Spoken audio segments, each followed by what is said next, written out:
In a world driven by fast fashion and fleeting trends, a quiet revolution is reshaping the way the younger generations engage with clothing.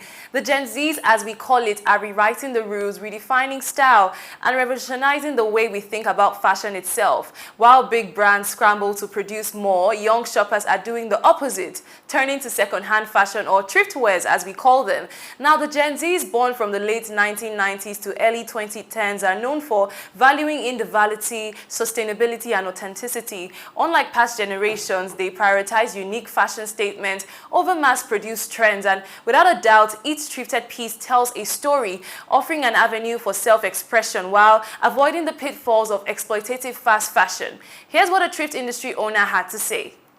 And having time to clean out at home, as well as wanting to change things out for things that are more casual and comfortable. I think that was one element. Another is the generational shift where Gen Z and millennials are really becoming native thrifters in how they consume.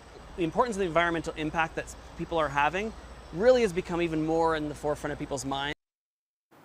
But beyond personal style, this shift has an unintended effect, a step towards sustainability. According to a survey, 68% of young consumers purchased more second-hand clothing in 2024. But here's the twist. Fewer than 1 in 5 did it for environmental reasons. So what's really driving this movement? For some, it's the thrill of the hunt, finding rare, vintage, and unique pieces no one else has. For others, it's about budget consciousness, being able to save money for a good value. Yet, despite these differing intentions, the environmental impact of this trend is undeniable. What was once seen as old is now cool, creative, and environmentally conscious. Whether we know it or not, fast fashion is a disaster. The industry produces 10% of global carbon emissions, and for context, that's more pollution than aviation and shipping combined.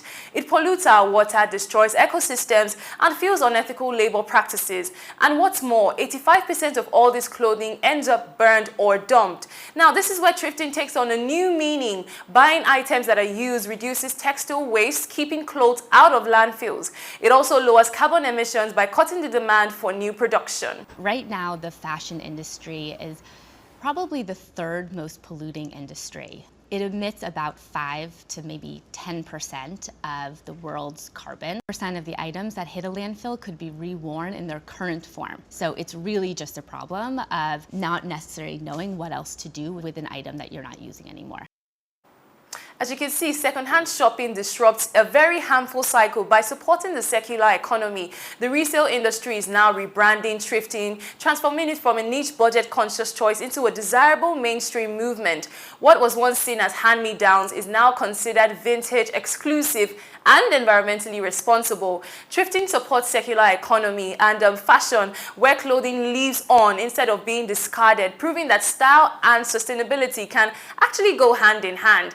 The second-hand market was projected to hit $64 billion by 2024, signaling a fundamental shift in consumer habits. Thrifting is no longer just an economical alternative. It's a lifestyle choice that prioritizes sustainability. And as the younger generations reshape shopping habits, retailers face an ultimatum: embrace sustainability or risk becoming obsolete. By integrating ethical fashion choices into business models, companies can remain competitive while supporting global sustainability goals. This isn't just a moment, it's a movement. As more people embrace second-hand fashion, we're creating a culture of shifts that proves looking good and doing good can go hand in hand.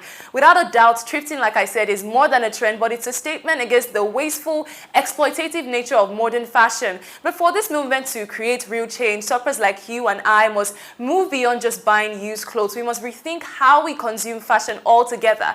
The question now is, will you be a part of this movement? Tell us your favorite thrifting finds in the comments section, and don't forget to like and subscribe for more inspiring stories about how small choices can make a big impact. Till next time, I'm Tonio Gubanjo. Bye for now.